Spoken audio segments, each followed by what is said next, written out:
kasih tipsnya kepada Bapak sekalian supaya nanti Anda mulai sekarang kalau mau hidup sehat sebenarnya gampang. Jadi nggak usah ngurusin penyakitnya, tapi urusin piringnya, urusin apa namanya, apa yang dimakan itu aja. Nanti hilang sendiri penyakitnya. Ya, jadi kalau Anda pengen mahnya hilang, wajahnya kinclong, pencernaannya baik.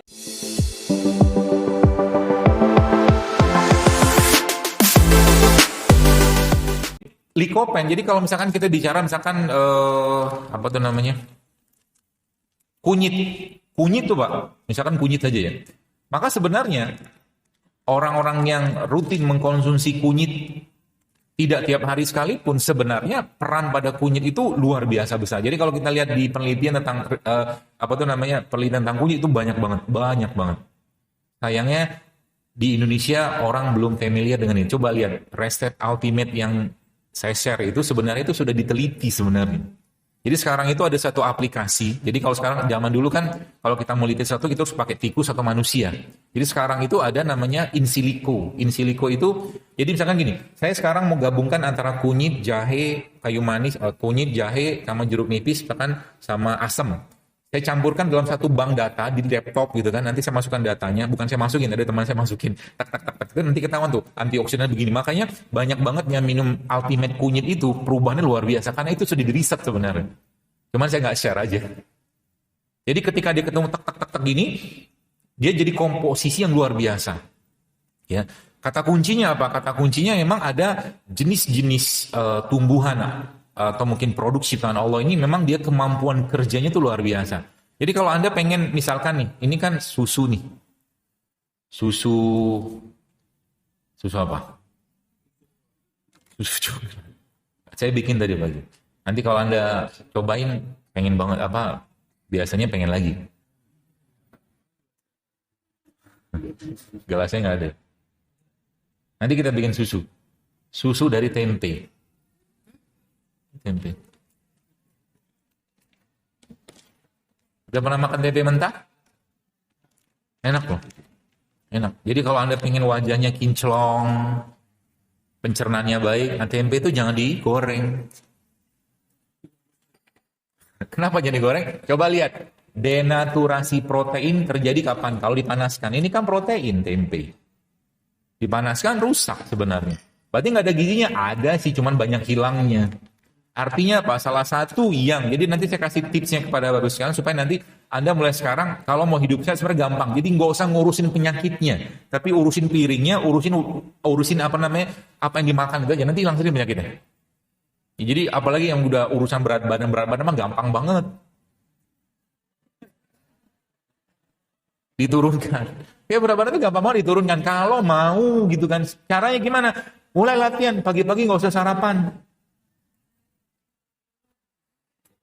Mau nggak pagi-pagi nggak usah sarapan?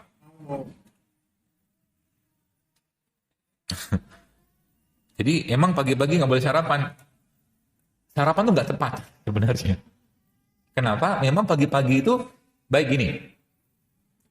Kita lihat, saya pernah share bahwa ada hormon dalam tubuh kita disebut dengan grelin sama leptin. Grelin itu hormon lapar, leptin itu hormon kenyang gitu lah.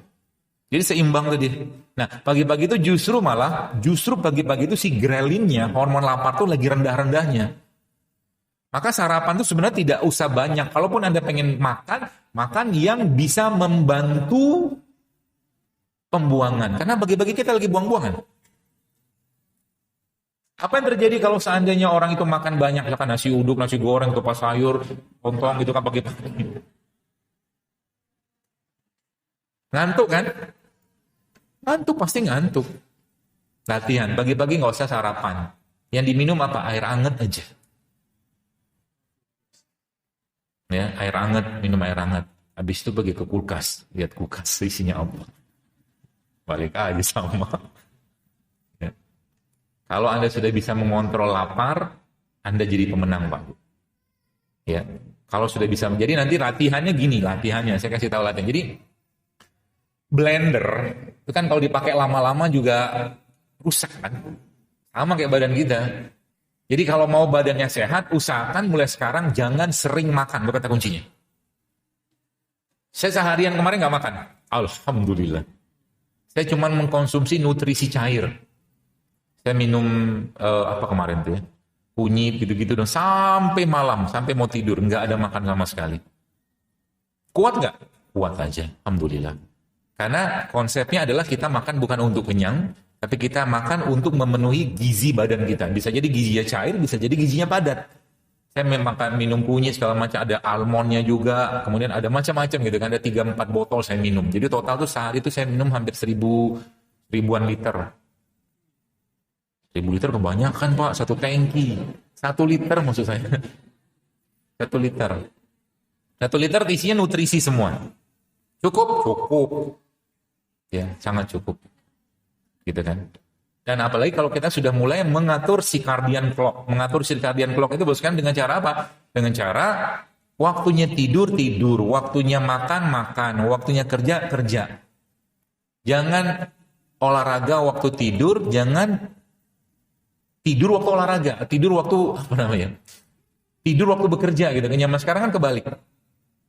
Orang-orang malam-malam olahraga. Alasannya ada waktu. Nanti Sabtu Ahad nggak masalah kan libur kan. Jangan tidur, jangan olahraga waktu malam karena olahraga malam justru malah nggak bagus buat organ tubuh kita. Jadi mulai sekarang yang suka olahraga malam, olahraganya sama istri saja. Kalau punya. Ya gitu ya. Jadi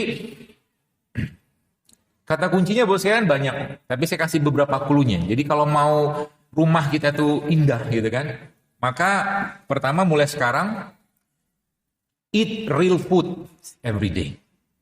Makan bener-bener makanan. Contoh, Anda pengen makan ikan, jangan makan tekwan.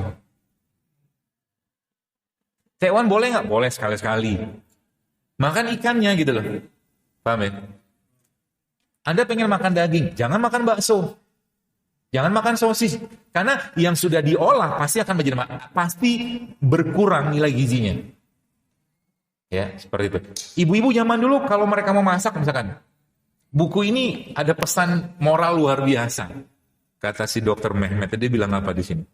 Untuk para ibu yang selalu tahu bahwa makanan dapat memperbaiki kesehatan.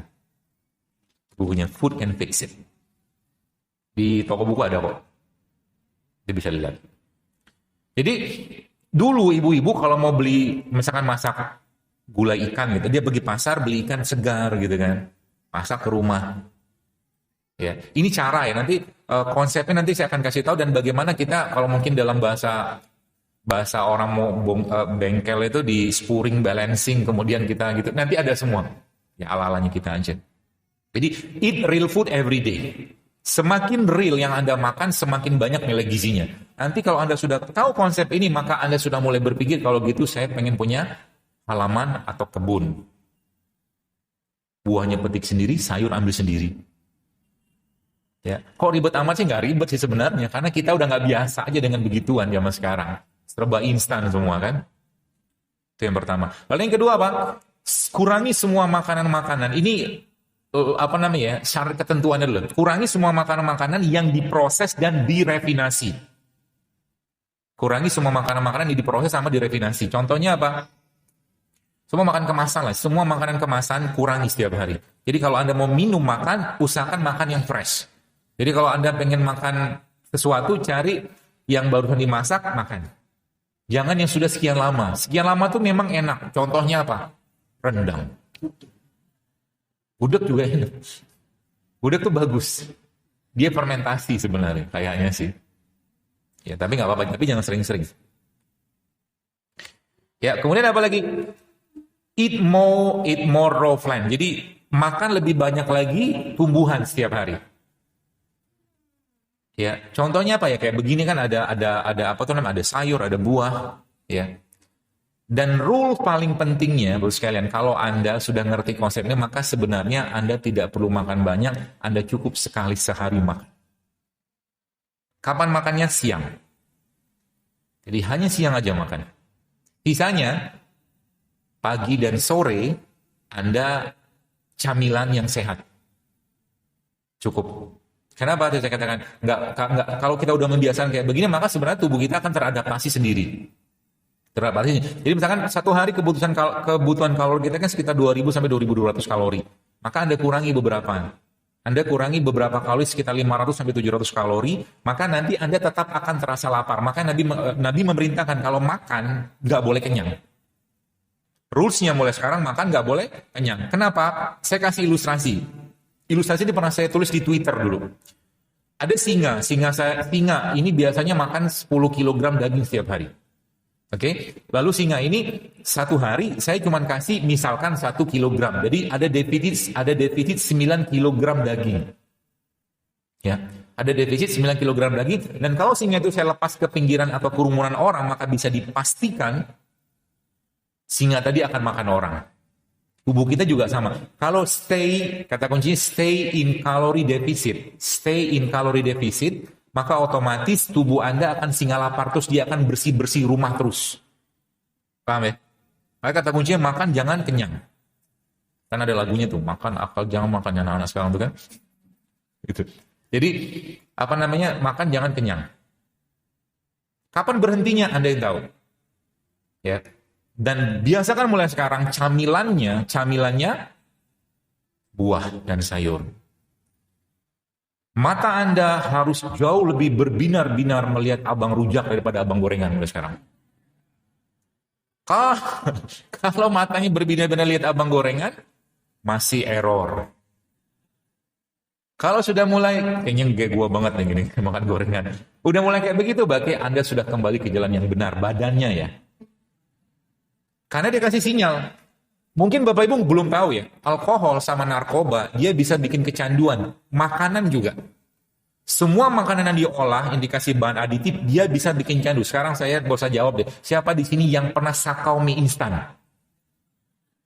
Tiba-tiba pengen makan mie instan, tiba-tiba pengen makan bakso, tiba-tiba pengen makan sesuatu yang ada micin segala macam, itu sakau. Itu sama mirip, kata orang-orang lagi, mirip sama orang-orang sakau alkohol atau narkoba. Bahkan kalau kita bicara gula, saya pernah share, gula itu 8 kali kuat kecanduannya daripada kokain, gula pasir. Jadi kalau kita belum bisa ngurangi gula, maka sakau terus ya. Nah itu biasanya salah satu tips yang saya sarankan bagi orang-orang yang sakau dengan gula pasir, maka kata kuncinya apa? Kata kuncinya Anda mulai biasakan makan ubi.